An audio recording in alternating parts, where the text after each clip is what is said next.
Welcome back, everybody. Chad Ferguson here, Catfish Edge. Want to talk a little bit today about sonar installation tips.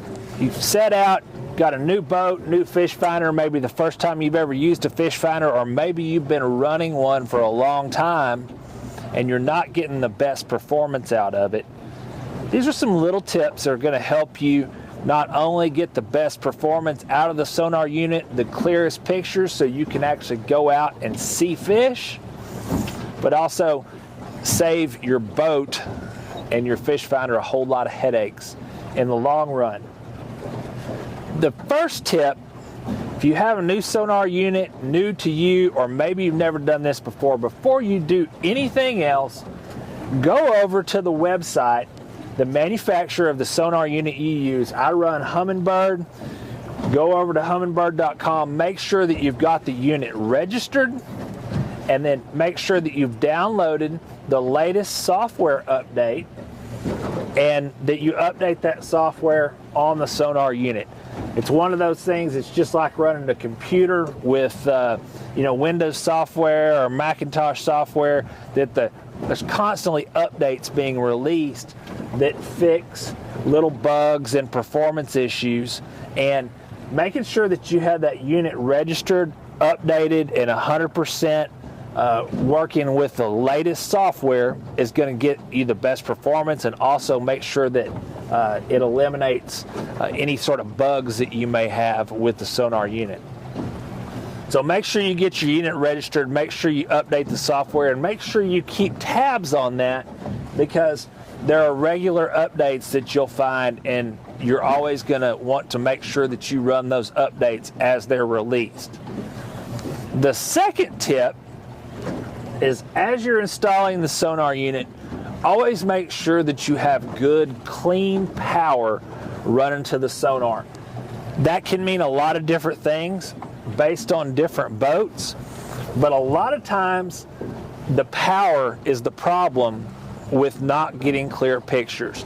That can be an issue of either not having enough power where you have voltage drops, or also because you are running power with other parts of the boat, trolling motors, other electronics, different things like that, and you get interference from those items, which causes feedback on the sonar screen through the electricity, and will give you all sorts of problems with your sonar unit. So if you don't think that you're getting the clearest picture that you could, maybe you see pictures that I post on the internet or videos, you see pictures for other people, you say, hey, my sonar unit doesn't look like that, what's the problem? Well, a lot of times it can be the power, it can also be the settings and the way you have everything set up. I'm going to talk about that more in the future and cover some of those tips for setting up and making sure that you get the best performance. But make sure that you've got good, clean power, and that you're not getting interference from other units. Sometimes that can mean running the power directly to a dedicated circuit. Sometimes that can mean a dedicated battery for the sonar unit. It really just kind of depends. It's one of those things that you have to do on a case-by-case scenario. But if you're not getting the best picture, make sure you check that out. And then also, if you're going to install a new sonar unit, that's definitely one thing that you want to consider if you're installing it yourself, or if you're having somebody install it for you. Now, in addition to making sure that you've got your unit registered and updated with the latest software, and making sure that you have good, clean power, another tip that I think a lot of people don't know about, don't pay attention to, is to make sure that when you install your transducer, get a poly mounting board or a piece of starboard. Mount that on the transom of your boat, and it just takes 2 screws. You put some silicone sealant on there, seal it up, and now you have a board that you can install your transducer to. That does a couple of things for you. While you're running across the lake, you rip that transducer off the back of the boat, hit a stump or whatever, tear it up. Whenever you have to replace it, you just drill into that mounting board. You're not having to punch new holes in the transom of your boat.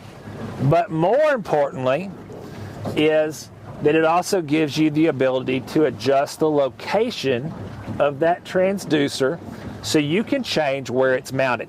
I've never had a boat that I've installed a transducer and ended up leaving that transducer in the original location that I installed it.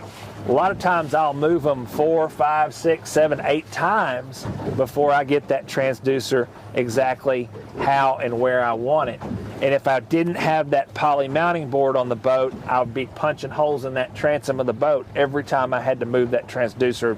Definitely not something that you want to do. That poly mounting board will save you a lot of headaches. You only have 2 holes back there, and if something happens and you end up moving that transducer 20 times and it looks like Swiss cheese, it's easy. You just take that poly mounting board off, put a new one on there, and you start right back up again. Costs very little money, and it's definitely worth the extra 20 or 30 bucks at most that you're going to spend to put one of those on the transom of your boat. Now, last but not least, and this kind of goes hand in hand with that poly mounting board, but one of the most important keys to getting the best performance out of your sonar unit, getting good clear pictures, and really being able to see those fish on your sonar, regardless of which type of sonar you're looking at, down imaging, side imaging, 2D, whatever, is transducer location. The transducer location is critical to making sure that you've got good, clear images on your sonar and you can actually see those fish when you're looking for them. Not only the location as to where it is on the transom, left to right, but also top to bottom, because there's a very specific location that you're going to want that to set where it really just kind of skims right at the surface of the water. And when you start running side imaging sonar and different things like that, it can get a little bit challenging because you're having to shoot sonar beams out to the side. You have to watch for the motor location, flotation pods like I have on my boat, and really get clear of all those obstructions.